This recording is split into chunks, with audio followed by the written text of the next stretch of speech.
Okay. We're gonna do this. All right.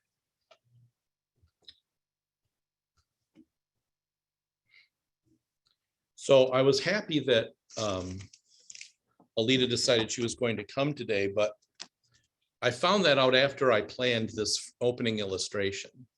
So, but she knows I'm going to do it, so she's kind of given me permission. So, this little poster has. Oh, I'm going to show it to you online on the screen too. This little poster that I have has survived the moves that I've made, and it's I asked her this morning. I thought she made it in first grade. She might have made it in kindergarten, but I've kept it the whole time because I loved what it said. She had a teacher that her mother and I really were impressed with. Her, and not the least of the impression on us was her name. Gerta Van Reenen was her name. Wonderful lady.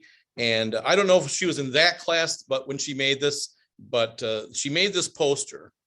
And as a dad, it puts things in perspective for me. It's one of those things where, all the kids did it and they all took it home and it was personalized for each of the kids. And I know the print is small, so I want to read to you what it says. 100 years from now, it will not matter what my bank account was, the sort of house I lived in, or the kind of car I drove. But the world may be different because I was important in the life of, in this case, Alita. Now that's a precious gift. And by the way, it's true. My message this morning is going to be for dads, and it's important for dads, but just like on Mother's Day, I think it's a message we can all benefit from. And I find that at certain points in my life, I've wondered, on some of those days, is this really worth it? I found at certain points in my life, if I wondered, what difference am I really making in this world? Really? It was May 2, and Leo was 67 years old when he suffered a stroke that took his life. Leo was never married. Leo never had children. And as he laid on his deathbed, this is what he said. He said, I have offended God and mankind because my work did not reach the quality it should have. Leo passed from this life on May 2nd, 1519, over 500 years ago. You know him as Leonardo da Vinci, the great painter, sculptor, scientist, inventor, architect. And when he laid there on his bed, he wondered if anything he did really mattered. He looked at his own life, and in his day, he wondered, did I even do anything worthwhile? If we could communicate with him today somehow, we would say, are you kidding? Leo, you have no idea how much your work is admired and how much what you did really mattered. And yet he never knew it in his lifetime.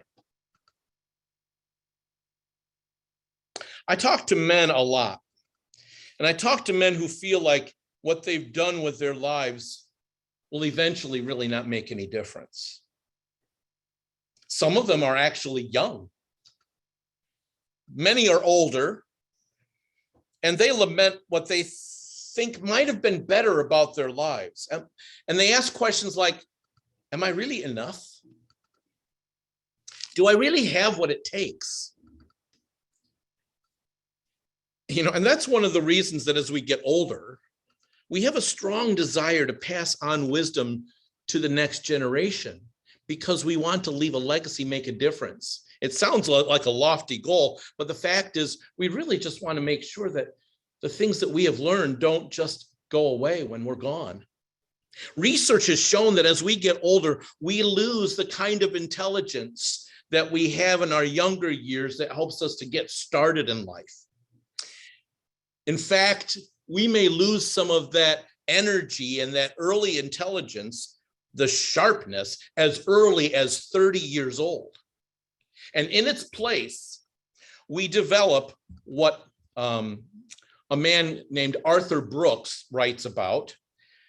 This author calls, I didn't want to say Arthur, it sounded odd, but what Arthur Brooks in his book From Strength to Strength calls crystallized intelligence. In other words, while we may know a lot of data in our younger years, as we age, we learn how to use that data and figure out how it's going to make a difference for others, how to use it wisely.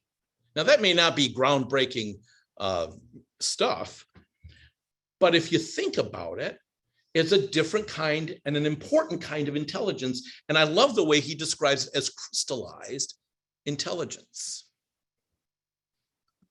I'm going to use that sometime. You know, I'm not forgetful. I just have crystallized intelligence.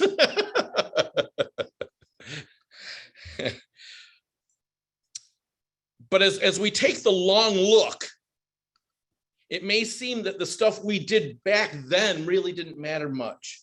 And this is where Daniel comes in. By the way, I didn't read our passage for this morning, and we'll do that right now. Daniel was such a man, and I'm going to be reading from Daniel chapter 6, beginning at verse 10 and reading through verse 22. So if you'd like to follow along, that's where I'm going to be right now. Daniel 6, verses 10 to 22. I'm reading from the New International Version this morning. And it says this: Now, when Daniel learned that the decree had been published, he went home to his upstairs room where the windows opened toward Jerusalem. 3 times a day, he got down on his knees and prayed, giving thanks to his God, just as he had done before. Then these men went as a group and found Daniel praying and asking God for help. So they went to the king and spoke to him about his royal decree. Did you not publish a decree that during the next 30 days, anyone who prays to any god or man except you, O king, would be thrown into the lion's den? And the king answered, the decree stands in accordance with the laws of the Medes and the Persians, which cannot be repealed. And then they said to the king, Daniel, who was one of the exiles from Judah, pays no attention to you, O king, or to the decree that you put in writing. He still prays 3 times a day. When the king heard this, he was greatly distressed. And he was determined to rescue Daniel and make every effort until sundown to save him. Then the men went as a group to the king and said to him, remember, O king, that according to the laws of the Medes and the Persians, no decree or edict that the king issues can be changed. So, of course, the king gave the order, and they brought Daniel and threw him into the lion's den. And the king said to Daniel, may your God, whom you serve, continually rescue you. A stone was brought and placed over the mouth of the den, and the king sealed it with his own signet ring and with the rings of his nobles, so that Daniel's situation might not be changed. Then the king returned to his palace and spent the night without eating and without any entertainment being brought to him, and he could not sleep. At the first light of dawn, the king got up and hurried to the lion's den. When he came near the den, he called to Daniel in an anguished voice, Daniel, servant of the living God, has your God, whom you serve continually, been able to rescue you from the lions?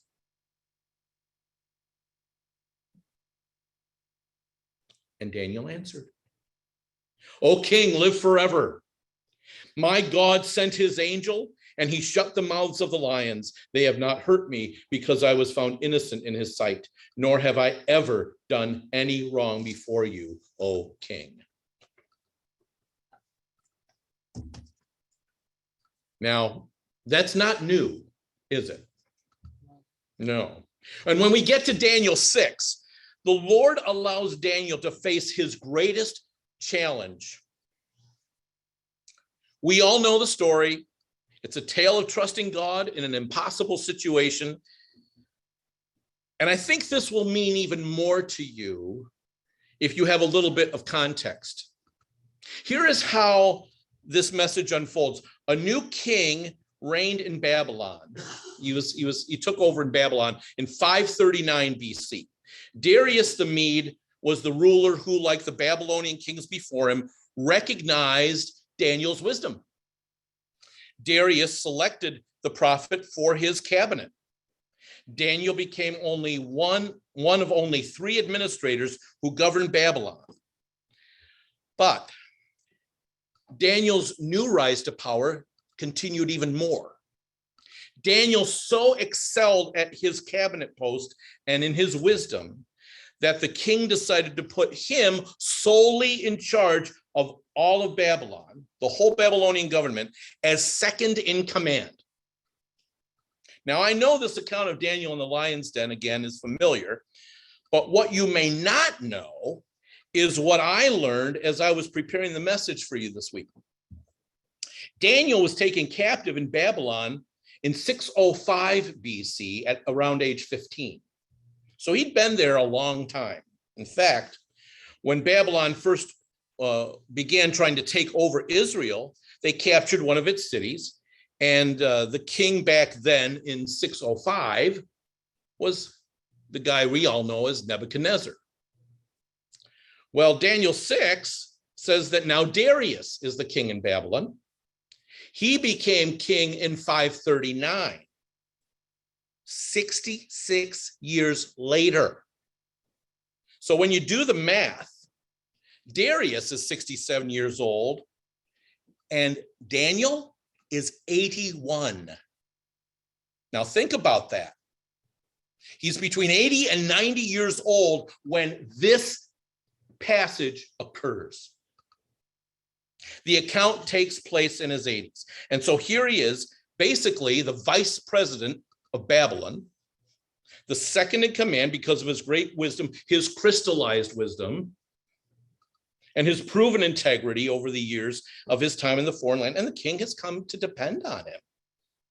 Not surprising.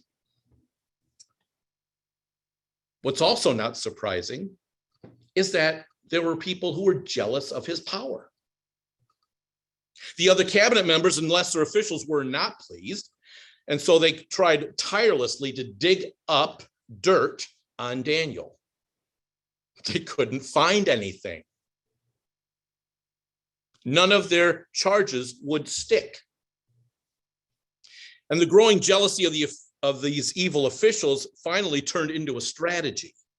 Well, if we can't get Daniel, what do we have? Let's use his religious convictions to trap him.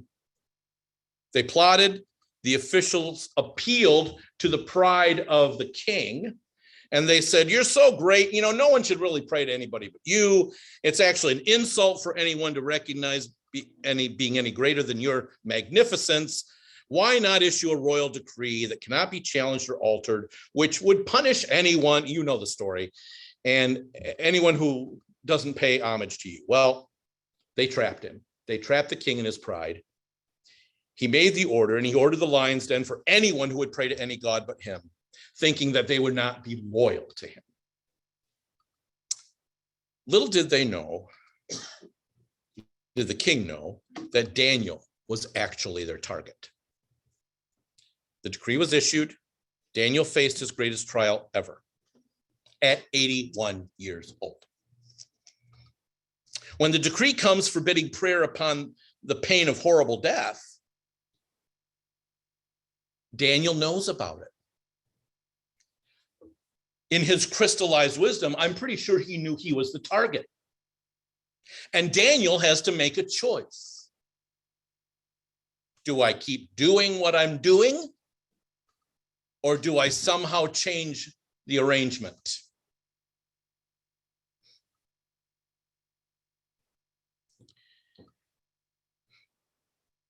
When the decree comes, 3 times a day, he got down on his knees and prayed, giving thanks to God, just as he had done before. Presumably, this was his custom for many years. His prayer was both public and persistent. From his youth to his old age, in crises, out of crises, Daniel prayed. We talked about persistent prayer last week. He simply turned to God in trust as he had always done. Daniel's prayer at this moment showed such great trust in God that we may miss something here. We should remember why Daniel is being set up by his detractors. He lived with integrity. He applied his gifts of insight and management with such excellence for the sake of the land and the people who put him into exile. He wasn't just doing this for his own country. He did this for people who took over. He took them, he looked out for the welfare of the city, of the people who tore apart his homeland. He worked for 66 years for people who were his captors. Don't miss that. The Babylonians were not just the other political party. They destroyed his homeland and he worked faithfully for them for years. When the prophet Jeremiah wrote, "Seek the welfare of the city," he was talking about Babylon. He wasn't talking about Jerusalem. And if this were today, it would be as if Daniel is Ukrainian, captured by the Russians, and became so valuable to them by seeking their welfare that he became second in command in Russia. Imagine that. Daniel showed his dedication to his God by doing his very best to exemplify God's standards in this place of captivity. He did his very best to show his devotion to God above all. He trusted God enough to serve him in every endeavor he made, secular and religious. He's not interested in the power. He wants to be faithful where he is placed, even with his enemies. Now, those of us who grew up in Sunday school, we all looked at Daniel as a bit of a hero. You know, a super saint, right? Remember, dare to be a Daniel, dare to stand alone. Anybody sing that here? Well, we did. Daniel, though, in reality, really wasn't much of a success politically.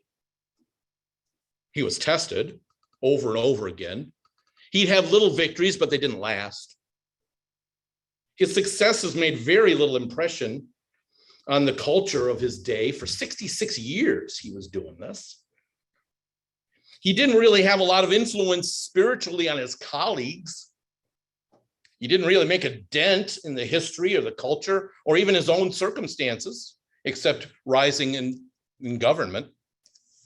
And as far as Daniel knew, his life had been pretty fruitless in terms of getting anybody to change their mind about being Israel's enemies. Daniel ministered in this pagan land for most of a century, and what did he have to show for it? Pretty much nothing. The account says that all the officials of the king turned against Daniel. All of the people he worked with, despite his faithfulness for that period of time, turned against him. And even the king was willing to endorse idolatry of himself. Of course, it was a scheme, but he did it. And the people of the land were no more believing in Daniel's God when he was the prophet than they were when he was captured 66 years before. You have to wonder if he asked himself, is this worth it? Did I do anything here? Babylon was unchanged. Some kings listened to him, and of course they wanted his wisdom, and he gave it to them. Some of their successors did not. Kings and kingdoms came and went, but still the rulers were idolatrous, wicked, and cruel. Not a big change. And now this. Daniel's 81 years old and facing again the jealousy of his peers, the idolatrous arrogance of a king, and now a death sentence in a lion's den. I don't like that retirement plan. Do you? Not a good idea. And even then, there's no uprising to rescue him. I mean, here he is, this terrible injustice is being done in front of him, and no one comes to his aid. No one. No storming the gates of the palace against this obvious injustice. Daniel, no petition drive to make sure he can get out. Daniel's the only one mentioned who still prays to his God in the face of this king's edict. And I have to wonder, on his way to the lion's den, what's he thinking? What has all of this been for, God? Did I really do anything here? Is this how it ends?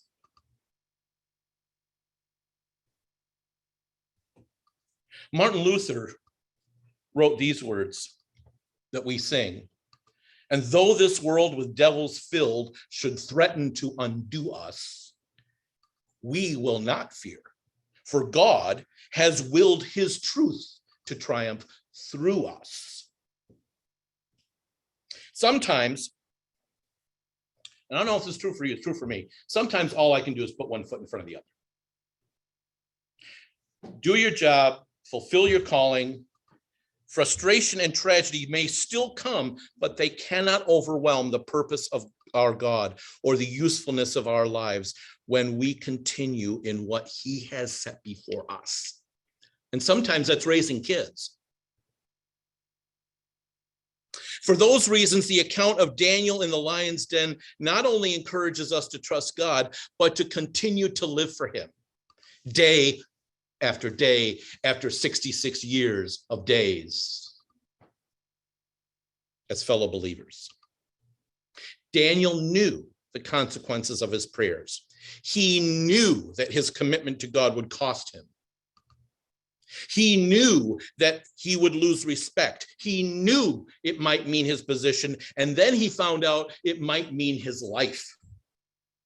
And still, he continued to go to that window and pray 3 times a day till they came and got him. It was more important to him even than his personal safety. Now, we can look back now at Daniel because we know the rest of the story.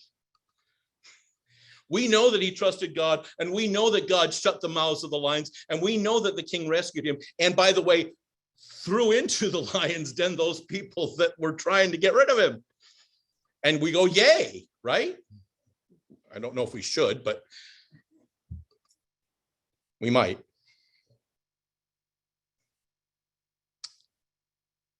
And because we can look back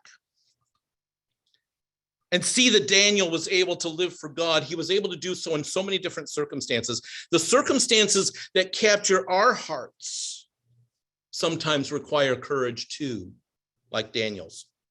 We should recognize that these accounts here in our Bibles are for this purpose. God has put them in front of us for our benefit, to help us live this same way. And as we live our lives, regardless of what it's doing, it may be that day-to-day thing that you are so tired of doing because it happens all the time and you're so sick of it. And as we live our lives, whether it's at home or somewhere else, maybe you've already raised your children or not, the scripture shows us that we can live with courage when circumstances seem to be telling us to cave into pressure of any kind. And our trust in God should fill us with the courage to live for him, just as they did for Daniel. And if you don't get anything else, get this. The lesson from Daniel is that we are being called to live for the Lord, not only when it costs us something, but also when it doesn't seem to change anything.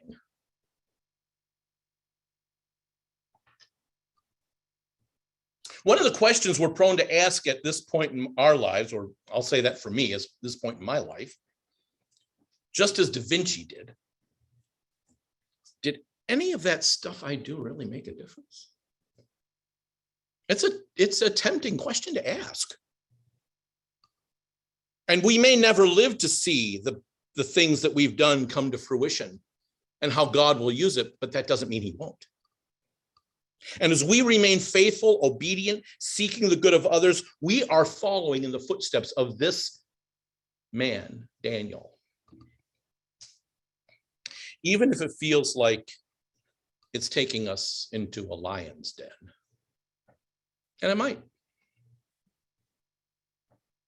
Daniel teaches us that duty remains when our world seems unaffected by it. And even when the evil is so large and so powerful that to oppose it places us in a position of ridicule or jeopardy, trusting God and doing what he has called us to do is what God is asking of us, despite the results that may seem to cost us dearly and may seem to make no difference. Again. Now, I want to share with you in the last couple of minutes here a modern day example of what I think this looks like. But I have to issue a disclaimer before I do. As I use this example, I need to emphasize that this is not intended, and it's a modern day political matter. I need to emphasize it's not intended to make a political statement or persuade anybody to any particular point of view politically, even though it has to do with a political event. In fact, I do want to persuade you to be faithful to your calling, as the example is shown here.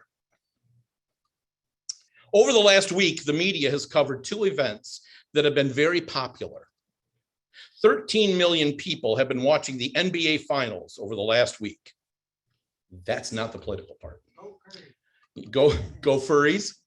Curry. Okay. Okay. Go. I was not one of those 13 million. I was. Yay. Yay. I hope you were. However, I was part of the 20 million people that were focused on the January 6th hearings this week. And I was one of those people who wanted to hear what was being said and all the presentations that were being made, because I really wanted to know what happened that day. Because when I saw it 18 months ago, I was bewildered and befuddled. I was shocked and incredulous. And regardless of what you think about what took place, and I've had a lot of changes in my mind from what I saw, from where I sat. There was something that happened that was revealed on Thursday that I had no idea had occurred. And I'm not unaware of the fact that people in the media and people in our government will take events and try to exploit them for their own benefit. I get that. But I think you need to hear what happened to our vice president. In fact, I'll bet most people had no idea that this occurred because it was done in secret. As the day began, January 6th began, Mike Pence, and I've talked about him before, the former vice president, second in command, began his day off as he often did with prayer, as was his custom. Everybody on his staff knew it, and they joined him, as was their custom. And just to give you some context, it turns out that Mike had been under a great deal of pressure from his boss to challenge the certification of the votes from the 2020 election, either by sending them back to the states for recertification or stalling the whole process for 10 days for there to be a recount. And of course, the news was all abuzz with all of this. And according to the testimonies of people that were loyal to the president and to his administration, and the legal team for both the president and the vice president, they all agreed that to do either of those things would be a violation of a law that was made over 100 years ago, according to the testimony that was in these hearings. The vice president himself was convinced that not only had they not won the election, but that such an act would be both illegal and wrong. And despite repeated attempts, both publicly and privately, by his boss, the president, to do something that the certification that no former vice president had ever done in all of American history, Mike Pence decided not to do it either. And he did not do so to the pleasure of his boss.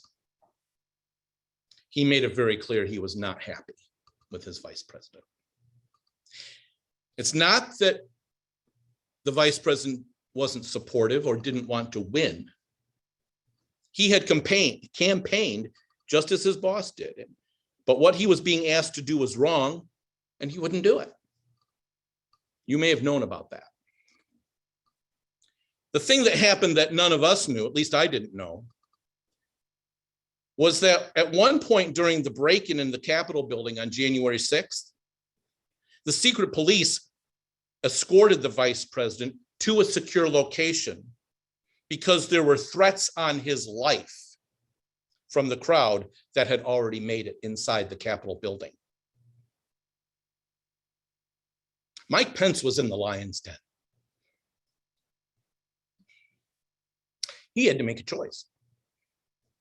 And deep in the bowels of the Capitol building, Mike Pence was given the opportunity to be driven away to safety by the Secret Service detail along with all of his staff, who told him that the people that were trying to find him were no more than 40 feet away.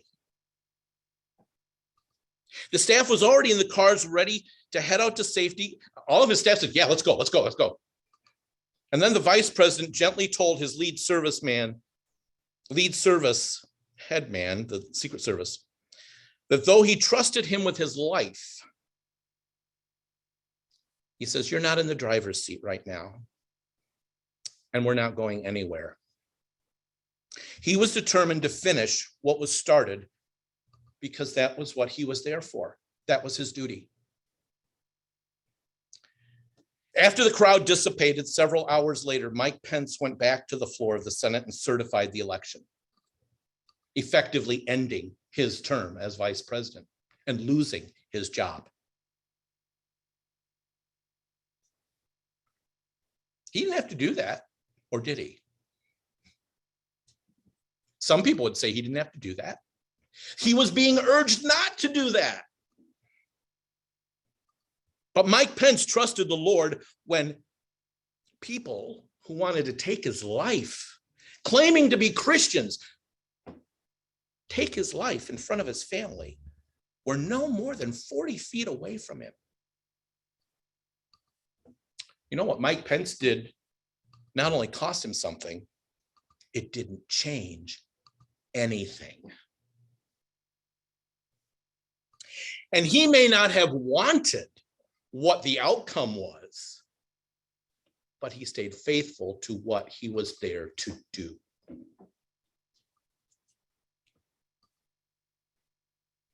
At 3:30 in the morning on January 7th, after everything was finally over, Mike Pence got a text from a member of his team.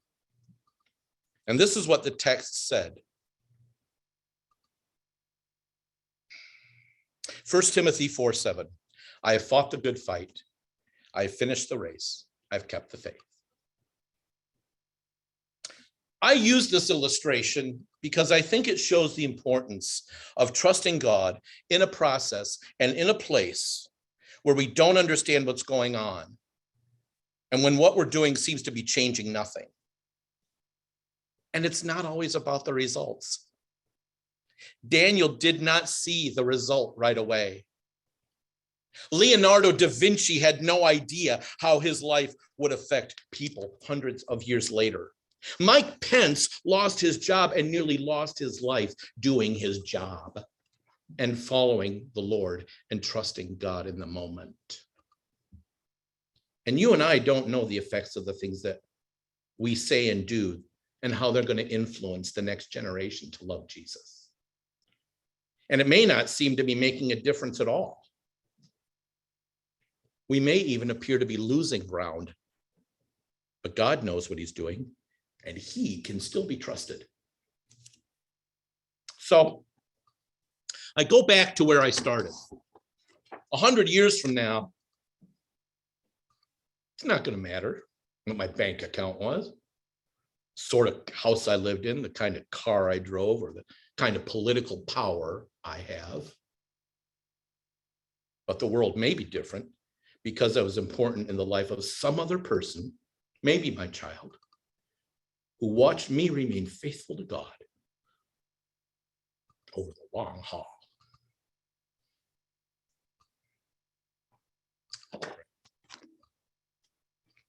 Father God, we come before you again today, thankful for your love for us, for your mercy, for your strength, your grace, and your wisdom.